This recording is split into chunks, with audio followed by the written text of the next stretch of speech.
So our next speaker is Gang Badoy Capati. And Gang, I will read your bio, but in the meanwhile, I'm enabling screen sharing for your presentation, so you can set that up. Gang Badoy Capati is a writer, public intellectual, and alternative educator, best known for founding RockEd Philippines, a multi-project creative collective guided by the UN Sustainable Development Goals. RockEd advocates civic education through rock and roll culture, mainly music and art performances and programs held with volunteer artists outside the classroom. She hosted the long-running weekly RockEd radio talk show at NU 107 and, following the station's closure, at Jam 88.3. Gang is a staunch advocate of volunteerism and is a prime organizer of disaster relief operations. She's also the director of Project Steady and is a Mindanao Peace Games advocate. Gang studied at the University of the Philippines, Diliman. In 2010, she was recognized as one of the outstanding women in the nation's service, towns, UWNS, and perhaps Gang will clarify, also received the 10 Outstanding Young Men Award that same year. Isn't that awesome? Gender fluid. Yeah, I won the men's award too. They ran out of good men that year. So anyway, can everyone hear me? Good. You are all so serious. You know, it's past midnight where I am. So if I say anything illogical that doesn't make sense at all, if I say anything shitty, you will just let it pass because it's now 1 a.m. Okay, let me start. I run a project called Rock the Rehas. Rehas in Filipino means bars. So we've been teaching I was a teacher inside the maximum security prison for 9 years, 2007 until 2016. And the only reason why I'm no longer teaching in prison is because when President Duterte assumed office, I lost my permit. We lost our permit to teach for many reasons. And I was also, within his first 6 months, he had that Senator Laila de Lima case, and everything that the senator was accused of is about a drug trade inside prison, that particular compound where I teach. So President Duterte changed and shifted all the ways that they did security inside. He reassigned special action forces to guard the prison and etc. And then said that there is a large drug trade, and Senator De Lima is allegedly in the center of all that. So other than not renewing our permit to teach inside, I was also advised by my lawyers to stop teaching because it's so easy to get me into trouble in this era of a lot of fabricated things and fake news and etc. And given the fact that I've been doing my research and psychotherapy training inside the maximum security prison for 9 years, I definitely have a lot of pictures inside, and I think that's one of the evidence. Those are the exhibits they showed in court, that this is the reason why Laila de Lima has a drug trade. Look, she has a picture inside, and I have too many of that. It's too easy, so they said, halt for a while. It's a little heartbreaking, and if you don't mind, I'm going to share some pictures since you all look very, very grim and very serious and very can I lighten you? No, I won't lighten you up a bit, but I'm going to have to share this, okay? So this is our project. As I say this, I'm going to run through pictures so you're not too bored. Okay? Okay, that's me. Okay. That's me, and this is my class. Okay, this is my first class in 2007. That's me. And this is my driver. He's always with me. He's Mang Estong. So this is I started first as a creative writing teacher inside. Definitely it expanded to art therapy, and we were able to build a library and an audiovisual center inside. This is it. Can you see it? Can you see my, okay. Yeah, I can see it. I made sure that every time I had class, that everybody is required to shower before my class. And Ah, if they have, they weren't required to wear orange under in the first 4 years. So I asked them to wear their best shirt. But then when a new commander came in, they said, no, you gotta wear orange forever. So that changed. But I should have had earlier pictures, but I have actually. So I would bring in friends who are saxophone players. I brought in a chef just to make crepes for everyone. And this is my friend. He's a musician. As what better thing to bring into people who have not much freedom, but jazz? What better thing to make them experience? So I brought a live saxophone player, musician. He's kind of famous here. His name is Rastem. And then eventually we expanded to art. I figured I can only make them write so much. And then so eventually I said, let's try something new. And so it expanded. One of the breakthroughs of my class, of our class, I have a partner teacher, Lex. He teaches Saturdays. I teach on Wednesdays. And we did this for 9 years. I did the first 5 years, and then Lex joined me eventually. Thank God, because that kind of got a few of the weight off of me. So we expanded. And now I'm doing art therapy, and so I figured since I'm doing art therapy, I might as well study it. So I studied applied psych with it while I was teaching, and I was receiving great training. And I thought my art therapy certification is shit compared to the education I'm actually getting in prison. And there's a reason. I have a point. While I'm showing you this, because I need you to see what the Philippines is like and what kind of programs are here and why COVID is heartbreaking right now. This is a sample of a poem. Of course, you don't understand it. I don't care. I just wanted to show you. This is bunso. Okay, bunso in English is actually youngest child. So in Filipino, it means youngest child, and that's his name. And I said, "Why is your name bunso?" And he said, "Because I was the youngest I was the youngest in death row." So I said, "Oh, okay." When you teach in prison, you learn a lot of great cheek muscle control because you can't react, and etc. I said, "Oh, okay, you're the youngest." So this is Bunso, and he's I needed to show you him because on my birthday he had a gift for me, and you need to see this. He tattooed my face and name on his thigh, okay, at the back. oh, I know. Yes. So I need to share this because I need to show you how they're so human and so they're so lovely. They just weren't parented. So I said, "Oh my gosh, it's very strange to have your name tattooed on someone's leg." Okay. So I said, "Oh, why'd you have to do that?" In our language, of course. And he says, "Nothing. I just wanted to thank you because, all our teachers in the past would never come back. Like they'd come once or twice and they never come back." And he said, "You've been with us for like 4 birthdays by now. And so I just wanted to thank you and tattoo your name on my leg."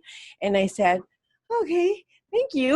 And I said, "Didn't you want to just give me donuts?" I mean, yeah, it's the same. But I think my lesson, the dark and deep lesson here is this is how they say thank you.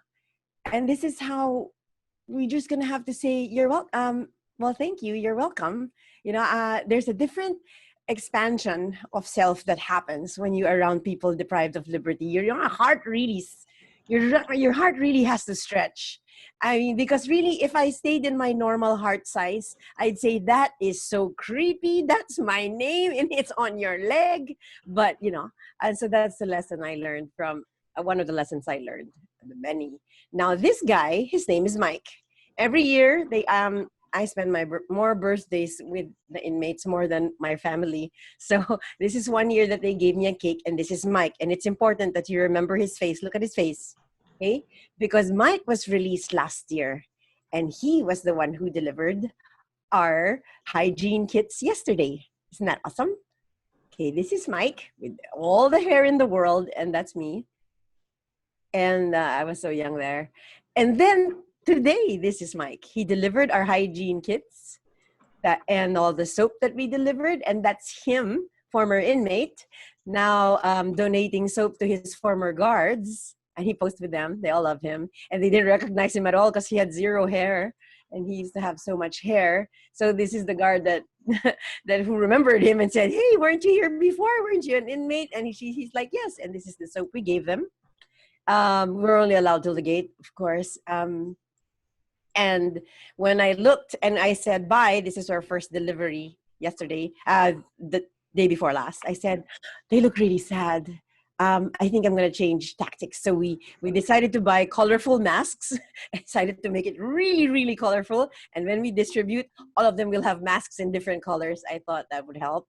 This is the social distancing that's happening. And this is what they look like when we said bye. And this is what it looks like when they close the gate. That's me. Okay. Now, COVID. We're going to talk about COVID now because I only have 10 minutes, so I'm talking really fast. Recently, they said that there's an average, we have 28,000 inmates, persons deprived of liberty in the maximum security compound. The compound is the minimum, medium, and maximum. Okay. The capacity of the compound is 6,435. Can you believe that? 6,435, and we have 28,000 plus. That's about 330% over the capacity, right? So that in itself, with or without COVID, is like is swinging the gates of injustices right there. So in March, since we're focused on COVID, in March there was a recorded 60 deaths, and they weren't sure if it was COVID or not, right? So April, 62. And so we finally, private citizens actually finally asked and said, there's just so much death. Why don't you test? This is COVID, etc. And the spokesperson, his name is Gabriel Shaklag, said, "Oh, no. 60 is an average number of deaths really in prison because we have 28,000. So that's not COVID. Don't worry." But in May, remember, March 60, April 62. In May, 136. Okay, so they said, "Sir, last month you said it wasn't COVID, so why don't we test now because it doubled in less than a month?" And the same spokesperson says, "Oh, since the lockdown, they haven't had visitors and they've been very lonely. And when you're lonely, your immune system goes down, and this is possibly why there's more deaths this month because they were sad." That's a real quote, by the way. I can send you the link. And then I said, wow, that's really awesome. Of course, science has supported that. Definitely your immune system goes down when you're sad. Okay, I wasn't disputing that. I'm just saying might be better if we check. So recently, there's been more tests. But then I realized when coronavirus loomed into view, the entire world had very little answers, except for Dr. Salah has more answers than most of us. And if you have normal communities with very little space, that's not even in prison. Can you imagine what our prisons are like? And like Dr. Salah said, and the whole world says, one of the guaranteed things that you should do is actually physically distance. How? Where will they go? What, climb a tree? So there's none.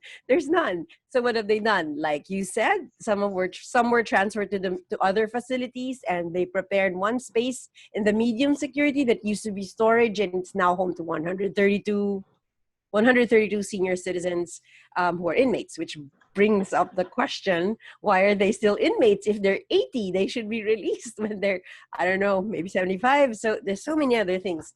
And the idea that COVID did not break any system or worsen the system, it really just truly revealed the cracks. It really, really just revealed the cracks in the system in high definition. So there's not much testing going on in or outside prison in the Philippines, so I don't have much to contribute there. So a lot of the spouses of inmates have been coming out in media saying, "I don't even know where my husband is. They said he died." And when I ask them why, they say, "Consider pneumonia." That's actually what's written.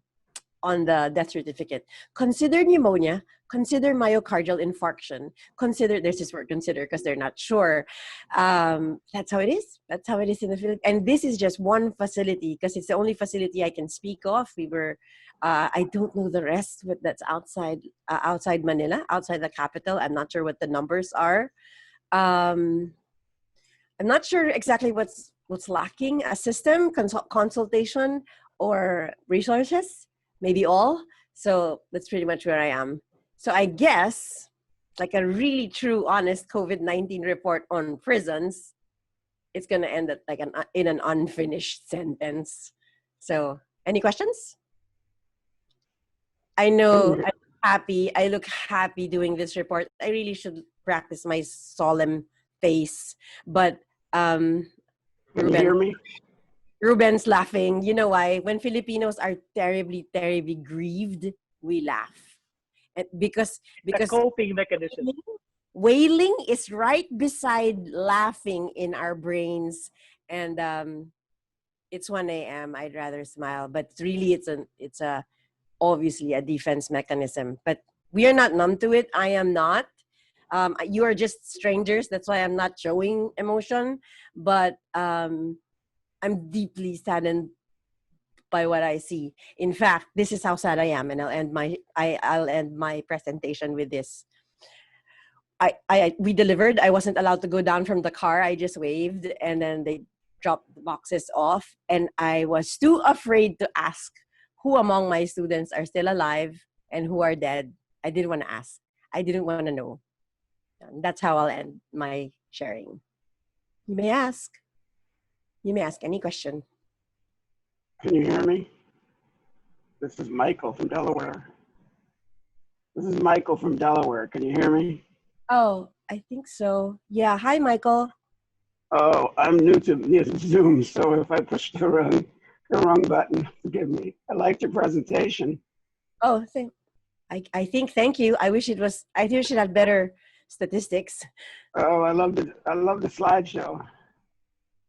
Oh, I didn't. I wish our slides. I wish my slideshow showed them free, COVID That's free. great. I used to teach English and creative writing, so I know all the exciting energy you give out and the exciting energy you get back. It's a beautiful thing. And it's so gosh, may I use the word healing, or is that too naive? I think it's really healing because 80%.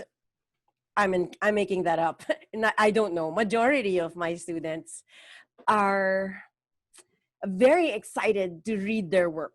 When I ask them to read their work, like who wants to read their work, are like grown men, me, mom, me, and they're all like bearded and tattooed and triple homiciders and etc. And they want to read poetry. Okay, so they read poetry, and I'm thinking, why are they? I really thought nobody would participate, but it turns out, and I realized this after years, these are the children who never had parents, who put their drawings on refrigerators. These are men who grew up, who never had a schedule, and now that they're in prison, they're actually feeling like a little more organized. Like, at least now I know what to do at 8 a.m. A lot of them have been street kids, been in crime from the time they were toddlers, no parents anywhere, or if there were, it's probably better if they didn't. So and this is real, and I think the reason why I'm sharing this is because I am very sure, I am 100% sure, everything I said you all know. Everything I said you have all seen and imagined. Everything I know, everything I said and shared, even the grief, but maybe not the tattoo of my name. Everything I shared, you already know. The reason why I shared it is because I don't want any of you to be numb yet. I know you've been doing work. You're constantly exposed to large pain, gashes, collective inhumanity and injustice, but we forget. I think sometimes we forget. So I think I wanted to remind all of you. It's the only reason why I said yes to speaking after midnight, because I think these people have reach, have heart. But maybe sometimes in order to survive our work, we need to be numb. I get it. But maybe every now and then we should take down the anesthetic and actually really feel it. And then maybe a different action will happen when you allow yourself to feel something again. Is that okay? Is it okay to talk? Yeah, I have one last question. I think there's someone Sure. after me. So what do you do with their writing? Do you put it on a blog or print it Oh, out or make a little notebook? well, we had. Oh, I'm so glad you asked because I'm so proud of this. I took a picture of a lot of their poetry, like I showed you earlier. I think there's one handwritten, and we projected it against the wall of a museum all day, all their Mhm. work. You can see the large handwriting, and it was an exhibit. It's like my exhibit. That's one. Second, have all the papers still with me. I do intend to scan and turn it into a book, but I want it as is. So you see their handwriting because it's so funny. I don't have materials all the time, so sometimes some of their poems are written in the inner foil of a cigarette pack or whatever paper we had. So it was really interesting.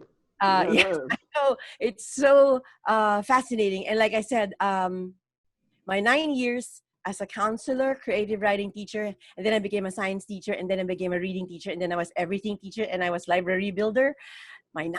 Those 9 years, that's my PhD. That's my doctorate. Really, Oh, wow. even my heart, you have to stretch. Yeah, I really have to stretch. Well, I'm sure the Really confusing because I hate I'm, crime. I'm Sorry. sure the incarcerees appreciate your enthusiasm being there for them. So that's my last question. Someone else wants to talk. Okay. Daniel. You. So we are running a little over time. Ruben, I hope this doesn't impinge on your schedule or others who are hoping Then. to ask questions after. And there is another question for you, gang, but given the timing, I think we'll return to that after Ruben's remarks. So Daniel, Shay, I hope you'll be able to stay with us and ask your question at that point.